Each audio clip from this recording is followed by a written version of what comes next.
As the FACT chairperson, I welcome everybody here today and thank you for accepting our invitation to our community open day at Tuart Place for friends, families, community members in and around Fremantle area. As we begin today's proceedings, I introduce to you now a wonderful lady whose commitment to social justice has been a successful lifelong adventure. The good life she leads has enabled her to make beneficial contributions for others through sharing her truth from Australia to Robben Island in South Africa, where she was inspired by Nelson Mandela and Desmond Tutu. I invite now Marlene Giacomara, recipient of the Human Rights Awards and a Citizen of Humanity, to give an acknowledgement to country. Please welcome Marlene. Thank you. Thanks for having me, and it's wonderful to see you all. I just want to acknowledge the traditional owners, the First Nations people of this area, and for where we're having this celebration and event. And I acknowledge the First Nations people who are here today. One is Betty, we're in mission together at Wandering Mission. And but I just want to say that the First Nations people of this area are the Whadjuk people of the Noongar Nation, and I want to acknowledge the people who came before us and the people who come after us, and also I want to acknowledge my own mother and father. My father was Mick Dalgetty of the Yamaji people, and we come from the Ingida up in the Murchison area. And my mother is a Noongar woman, and she's from the Ewart people around near North here. And I just want to say thank you for having me and for being here today. Thank you. Thank you, Marlene. Such a wonderful and inspirational person. Thank you for that. Right, and thank you all for taking the time to be here to join the celebrations, to accept this opportunity to meet and get to know Tuart Place, its board members, staff, participants, and maybe enjoy a tour of Tuart Place and get to understand who were the services and opportunities that are offered for improving the quality of life for adults who were in out-of-home care during childhood. My next duty of the day is to welcome a wonderful ambassador for former child migrants and forgotten Australians to speak about her experience regarding an event at 11 a.m. on Monday, the 16th of November 2009 in Canberra, when Prime Minister Kevin Rudd delivered a national apology for the forgotten Australians and former child migrants. Would you please give a warm welcome to Anne McBee. No worries.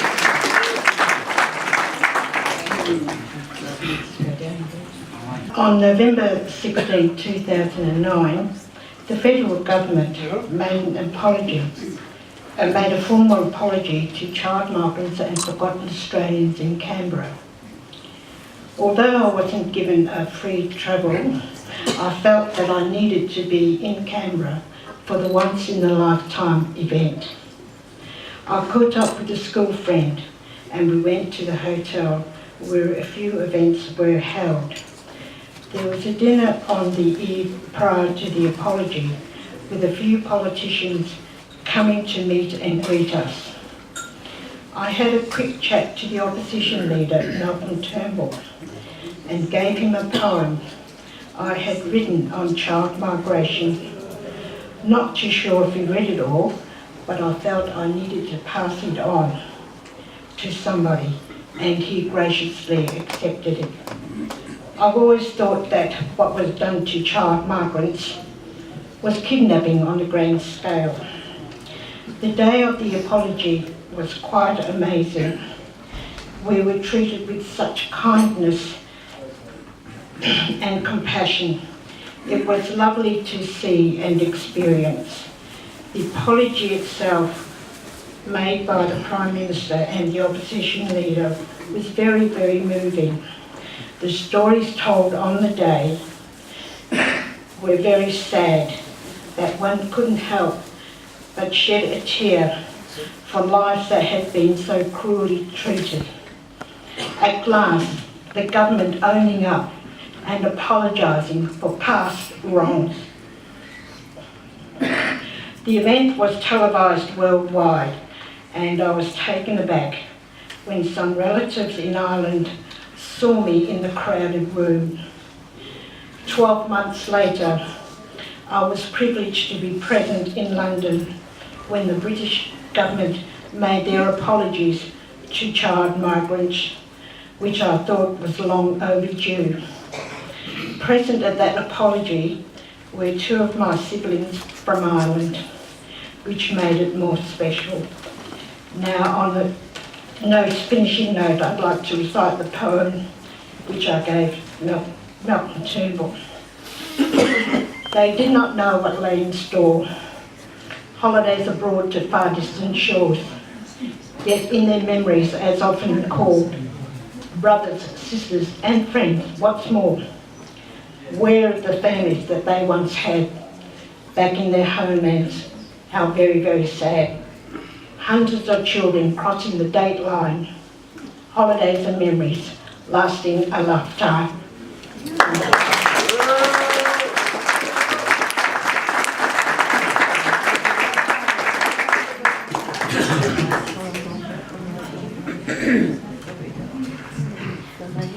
Well said, Anne.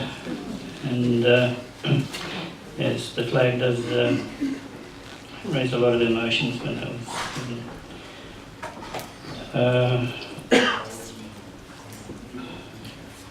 And thank you, Betty, for coming up and joining us. We must also welcome today Mr. Brad Pettit, the Town Mayor of Fremantle, Jan Stewart, she's here still. Welcome, Jan. And Mr. Josh Wilson. Josh is here especially today because he's well, has anybody heard that he has a gift that he might offer to a place today? Yeah. Right. He will show us what the gift is. But as he comes up, can we have Eddie Cogan, Paddy Cannon and Anne McVie out the front? Peter Banks is there? No. And we now ask Josh to come up and say a few words, please, if you will. Let's have a warm welcome from Mr. Josh Wilson.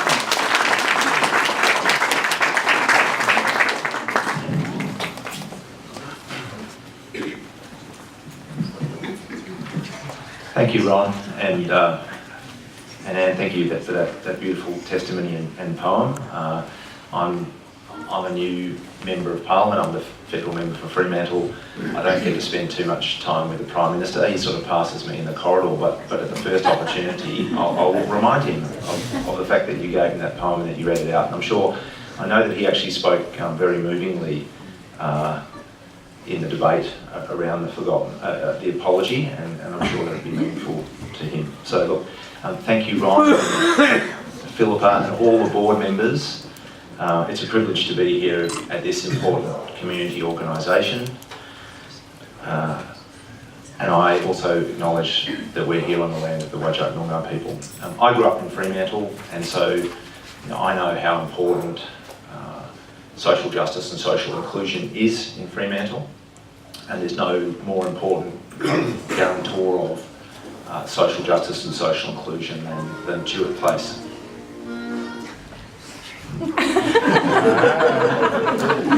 I don't mind being accompanied by but look, today I am here to bring a memento, I guess, a gift. One of the things that happens in Parliament is that every day the Australian flag is hung in the Parliament, and every day those flags are taken down and then provided as gifts or mementos that can be distributed to schools or community groups. The former member for Fremantle, Melissa Park, made a request that one of the flags that were hung in the Parliament on the 16th of November 2009 be made available for Tuart Place. So,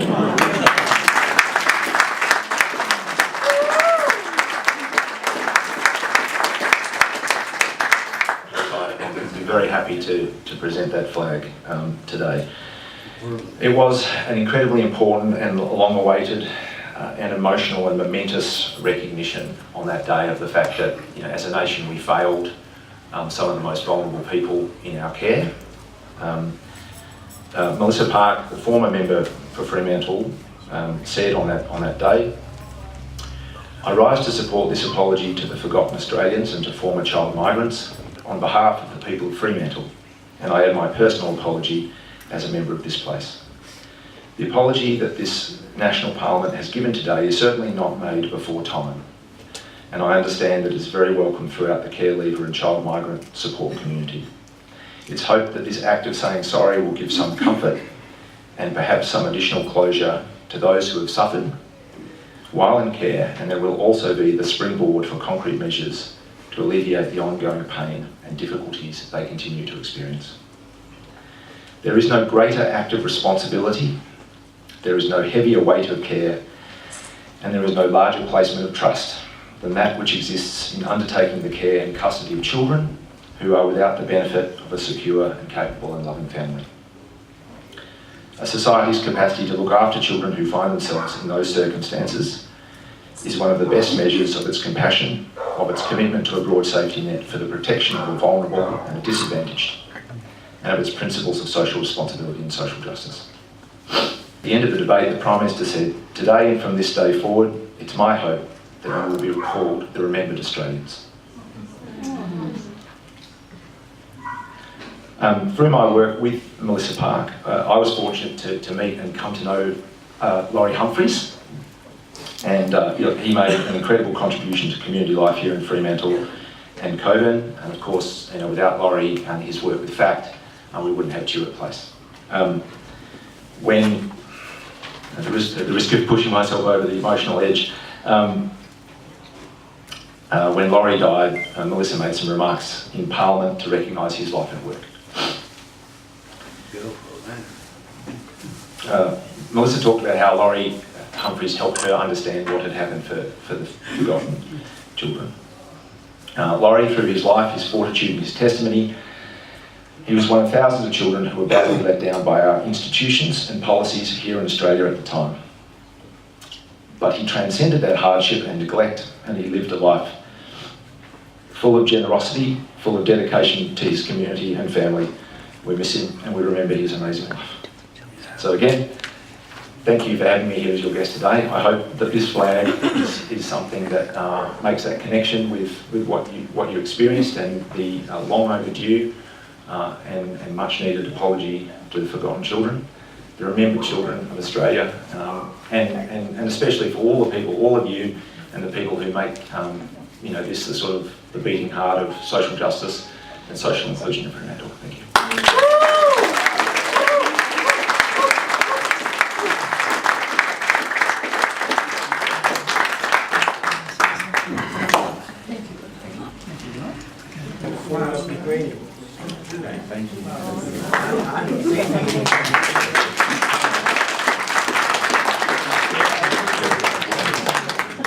Before we go on, Mr. Paddy Cannon would like to say a few words about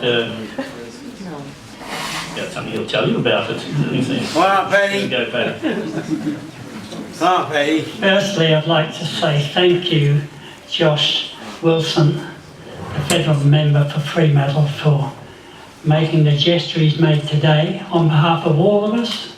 We are the survivors of a terrible happening in our past lives. We are survivors and we will continue to survive. That's true. So thank you, Josh, very well.